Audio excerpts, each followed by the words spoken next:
नमस्कार दोस्तों, मैं सोमेश मौर्य। मैं अजय सिंह।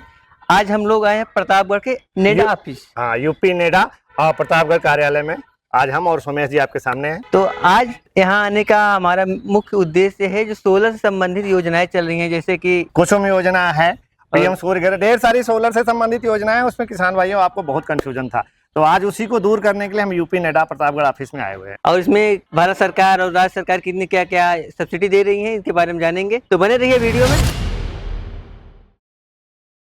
नमस्कार सर। हम आए हैं सर किसी धारा चैनल से और किसी किसानों से संबंधित जो भी चीजें हम लोग इसको कवर करते हैं। जी। और आज हमारे किसानों की कई समस्याएं हैं, ये सोलर को लेके काफी कंफ्यूजन है उनमें कि कौन सी योजना किस में है, किस विभाग में जाएं, कैसे आवेदन करें, उसके बारे में आज से जानकारी चाहेंगे। सबसे पहले सर आप थोड़ा सा विभाग के बारे में परिचय कर देंगे। जी, मेरा नाम मोहम्मद शाहिद सिद्दीकी। मैं यहाँ पर यूपी नेडा परियोजना अधिकारी प्रतापगढ़ एवं प्रयागराज दोनों जनपद का कार्य देख रहा हूँ। सर प्रतापगढ़ भी आप ही देख रहे हैं? प्रतापगढ़ एवं परियोजना, इसमें देखिए दो कार्यक्रम इस वक्त जो बहुत आप महत्वपूर्ण चल रहे हैं, वो माननीय प्रधानमंत्री जी द्वारा एक पीएम सूर्य घर योजना चलाई जा रही है, जो अप्रैल 2024 से आई गई है। इसका मुख्य उद्देश्य है कि हर घर बिजली पैदा करने की क्षमता हो जाए। इसमें समस्त, चाहे वो किसान हो, चाहे वो एक सामान्य व्यक्ति हो, इसमें 2 किलोवाट से 3 किलोवाट, 4 किलोवाट, 5 किलोवाट तक के सिस्टम लग रहे हैं और गवर्नमेंट द्वारा इस पर अनुदान भी दिया जा रहा है।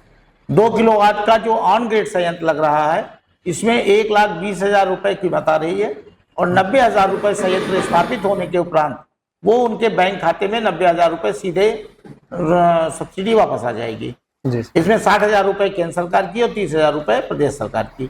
तो जैसे सर मैं स्पेसिफिक पूछे, कोई 3 किलोवाट का सिस्टम अगर लगवाना चाहता है, 1,80,000 कास्ट आएगी। 1,80,000 कास्ट, तो उसको क्या करना होगा? उसको करना ये है कि इसमें रजिस्टर्ड वेंडर हैं जो भारत सरकार के पोर्टल पे रजिस्टर्ड हैं, 2.5 लाख रुपए उनकी बैंक गारंटी है, वही सारा कार्यक्रम करेंगे। क्योंकि होता क्या है कि अगर कोई आदमी खुद से रजिस्ट्रेशन करेगा और कोई एक वर्ड भी गलती हो गई तो करने को तो वो कर सकते हैं, पोर्टल बना हुआ है, सब कुछ है, वो कर सकते हैं, लेकिन गलती हो जाएगी तो बाद में बड़ी दिक्कत होती है। तमाम स्टेप्स हैं, भारत सरकार के पोर्टल पे जाना पड़ता है, तो वो दिक्कत ना हो उनको, उनका सिस्टम आसानी से लग जाए, उनको सब्सिडी आसानी से आ जाए, इसीलिए वेंडर का ही सहायता ले ज्यादा बेहतर। किसान भाइयों, आपको किसी वेंडर से मिलना होगा, कुछ अथराइज वेंडर हैं जिसके लिए यूपी नेडा ने अथराइज कर रखा है, उनसे मिलेंगे, वही आपका फॉर्म भरवाएंगे, वही आपके प्रोसेस के आगे बढ़ाएंगे। तो सर मान लीजिए हम किसी कंपनी से कांटेक्ट करते हैं, किसान करते हैं या लोग जो उपभोक्ता है करते हैं, तो उसके बाद वो सोलर लगवाते हैं, तो क्या जिम्मेदारी किसान की होगी, क्या कंपनी करके देगी? देखिए ऐसा है ना कि रजिस्ट्रेशन वो वेंडर करेगा। रजिस्ट्रेशन करने के बाद उपरांत रजिस्ट्रेशन में आधार कार्ड, बिजली का बिल, ये 2 चीजें उनको देना पड़ेगा वेंडर को, वो रजिस्ट्रेशन करेंगे। क्योंकि अक्सर ऐसा होता है, जैसे नाम, अगर किसी का नाम राम राज है तो राम राज लिखा हुआ, कहीं कहीं राम राज्य लिखता है, ऐसा लिखता है, तो वो फिर सब्सिडी आने में उनको बहुत दिक्कत हो जाएगी। वो वेंडर उस चीज को फिर सही कराता है, अगर जरूरत होती है तो वो उस उपभोक्ता से एप्लीकेशन लिखाता है और बिजली विभाग में कुछ नॉमिनल फीस है वो जमा करके उसको सही कराता है, और सही कराने के बाद फिर उस लाभार्थी का पोर्टल पे रजिस्ट्रेशन कराता है। रजिस्ट्रेशन के बाद एक चीज होती है फिजिबिलिटी रिपोर्ट। फिजिबिलिटी रिपोर्ट पहले तो समय लगता था, जो बिजली विभाग को करना होता है, लेकिन अब ऑटो हो गया है, वो उसको संबंधित एक्सीएन अपने आप अप्रूव कर देता है, उसकी वो आएगी, ओटीपी आएगी। जब ओटीपी आ जाएगी तो उसके बाद फिर वो उसका फिजिबिलिटी रिपोर्ट आ गई। अगर वो उपभोक्ता लोन लेना चाहता है तो वो जन समर्थ पोर्टल है, उस पोर्टल पे फिर वो संबंधित इस काम में भी कंपनी, अगर मान लीजिए कोई फाइनेंस चाहता है तो कंपनी उसकी हेल्प करेगी? बिल्कुल पूरी हेल्प करेगी, पूरी हेल्प वही करेगा ये। अच्छा, तो एक तो ये है कि आप पूरा कैश दे के ले सकते हैं। हाँ, एक तरीका ये है कि आप वेंडर को पूरा कैश दे दीजिए, और एक तरीका ये है कि जन समर्थ पोर्टल है वो बैंक में चला जाएगा। जिस बैंक में आपका रजिस्ट्रेशन मतलब आप चाहते हो, अगर आपका अच्छा सिविल है तो वहां भेज दीजिए, या जहां से वेंडर चाहेगा आसानी से करा सकता है तो वहां आपको भेज देगा। अच्छा, जिसे सर कंपनी पूरी इंस्टॉल करेगी, और इसमें सिर्फ 7% ब्याज आपको देना है, इससे ज्यादा नहीं देना, 7%। अच्छा, जो फाइनेंस आप बैंक से कराते हैं उसमें आपको 7% ही ब्याज लगेगा? 7% ही ब्याज लगेगा। तो ये बैंक को गाइडलाइन है, गवर्नमेंट से गाइडलाइन। तो ये हम किस बैंक से कराएं? जैसे उपभोक्ता हमारा प्रयागराज का है, किसी भी बैंक से आप कराना चाहें, नेशनलाइज बैंक से करा सकते हैं। जी। हर बैंक को आदेश है, अच्छा। अगर कोई समस्या खड़ी करता है तो उसके लिए एलडीएम साहब जो हैं वो इस कार्यक्रम में बाकायदा जुड़े हुए हैं हम लोगों के ग्रुप के साथ। वो उस समस्या का तुरंत समाधान निकाल करेंगे। या आप हमसे कांटेक्ट करेंगे, हम एलडीएम साहब को। तो इसमें कोई समस्या आती है किसान भाई तो हम यूपी नेडा से एलडीएम से भी संपर्क कर सकते हैं। बिल्कुल। तो सर मान लीजिए हमारा सोलरट्रैप कंपनी को हमने पैसा दे दिया, उन्होंने लगा दिया, तो उसमें जो जैसे सुना है हमने उसमें कुछ मीटर भी लगता है, नेट मीटर भी लगता है। ऐसा है कि पहले वो लगा देंगे, लगाने के बाद सारे पेपर्स आपके सबमिट करेंगे पोर्टल पे, फिर वो जो है नेट मीटर लगता है। नेट मीटर में ये होता है कि दोनों तरफ चलता है। वो सोलर से जो बिजली लेता है वो भी मीटर चलता है और फिर बिजली से जो आप यूज करते हैं वो भी चलता है, क्योंकि वो लास्ट में नेट जो बिजली होती है उसी का आपको बिल देना होता है। तो इसमें किसान की जिम्मेदारी है या नेट मीटर लगवाना कौन कैसे करेगा? जिम्मेदारी किसान की जरूर है, लेकिन ये सारी प्रक्रिया वो जो आपका वेंडर है वो वेंडर कराता है। तो वेंडर जैसे नेट मीटर हुआ लगाना हुआ, तो इसमें बिजली विभाग का भी कुछ रोल है? हाँ, बिजली विभाग का बहुत रोल है। वो कैसा सहयोग करते हैं? एक्चुअली बिजली विभाग से ही सब कुछ होना है। आपके सिस्टम को अप्रूव करना, आपका नेट मीटर लगाना सब बिजली विभाग का, नेट मीटर चेक करना बिजली विभाग का काम है। वो कुछ फीस वेंडर जमा करा के उनके यहाँ नेट मीटर उनसे इशू करवाता है और उनका लाइनमैन जाके लगाता है।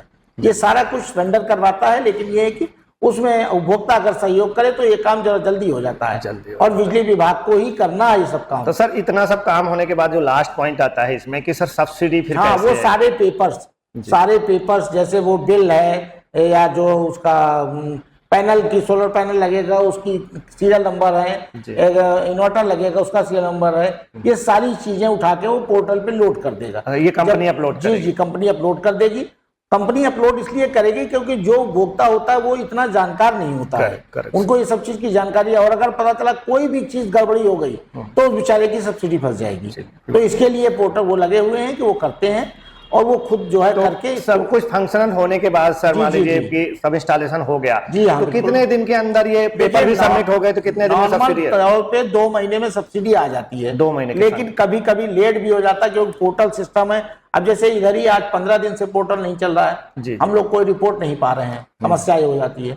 हम लोग को रिपोर्ट लेनी होती है तो हम लोग लखनऊ फोन करके वहां से पोर्टल से लेते हैं रिपोर्ट। तो ऐसे ही है, लेकिन सब्सिडी आ जा रही है, समय से आ जा रही है। मतलब ऐसा कोई दिक्कत नहीं है कि उपभोक्ताओं को ये लगे कि कहीं हम लगवा लें और फिर बाद में सब्सिडी नहीं, ऐसा तो कोई अभी सूचना नहीं आई कि नहीं आएगी। लेट हो रही है थोड़ी बहुत, लेकिन ये है कि तो मतलब अगर 3 किलो वाट पे 1,08,000 उनको सब्सिडी। अच्छा, एक बहुत स्पेसिफिक क्वेश्चन है सर कि जैसे हमने फाइनेंस से लिया है तो कंपनी से हमने 1,80,000 फाइनल कर दिया। हाँ, नहीं 1,80,000 नहीं, 10% आपको देना पड़ेगा। अच्छा, और बाकी 90% सब्सिडी हो जाएगी। ओ सॉरी, 90 कंपनी फाइनेंस कर देगी। तो वो फाइनेंस, वही चीज आपने अच्छा पूछा। इसमें जितना आपको सब्सिडी आएगी वो सब्सिडी सीधे बैंक के थ्रू आएगी जी। तो आपको फायदा ये होगा कि जैसे मान लीजिए कि 1,08,000 सब्सिडी आ गई तो 1,08,000 तो बैंक में सबमिट हो गया। जो आपका 72,000 बचेगा, 72,000 क्या 1,00,000 वो 10% और माइनस करके 10 रुपया 18,000 वो माइनस करके यानी करीब 1,62,000 उसी पे आपको 1,08,000 तो आपका आ गया। अब 1,08,000 में से बस 1,62,000 में से घटा दीजिए तो करीब 58,000 के आसपास होगा। 58,000 पे आपका ब्याज लगेगा, फिर 58,000 के बाद नहीं। तो किसान भाइयों एक्चुअली क्या है कि जैसे आपकी सब्सिडी आपके खाते में जब आ जाएगी 1,08,000 रुपए, तो आपने जैसे 1,62,000 फाइनेंस कराया है तो आपको 1,04,000 जो 8,000 है ये माइनस हो जाएगा, मतलब 54,000 पे ही आपको ब्याज भरना होगा। अगर मैं सही कह रहा हूँ सर? बिल्कुल सही है। तो इसमें एक चीज और जान लीजिए कि इसमें कुछ सिस्टम ऐसे भी हैं, जैसे ये ऑन ग्रिड सिस्टम है, जब लाइट चली जाएगी तो सिस्टम बंद हो जाएगा। इसके लिए एक हाइब्रिड सिस्टम भी आ रहा है कि बिजली चली जाने के बाद भी उसमें बैटरी लगी होती है, वो आपका सिस्टम 4 घंटे तक काम करता है। इसकी थोड़ी सी कॉस्टिंग ज्यादा है, जैसे 3 किलोवाट का सिस्टम है वो लगभग 2,30,000 35,000 के आसपास आता है। किसान भाइयों जैसे आपका एक डाउट था, मैंने कई बार कवर किया कि जब फिर रात में बिजली चली जाती है या बिजली नहीं है तो कई लोग सोचते थे बैटरी सिस्टम है कि नहीं। बिल्कुल सर ने ये आज हमें क्लियर कर दिया, मुझे भी नहीं पता था कि इसमें हाइब्रिड सिस्टम में बैटरी है, थोड़ी कास्टिंग ज्यादा है। जैसे सर ने बताया 1,80,000 के बजाय 2,30,000 चला जाएगा और इसमें आपका वो समस्या से भी आपको छुटकारा मिल जाएगा। सब इस सिस्टम में भी आपको छूट मिलेगी, सब कुछ प्रोसेस वैसे ही है, सिर्फ इस सिस्टम में बैटरी लग जाती है, इसलिए थोड़ी सी कास्ट स्कीम की हो जाती है।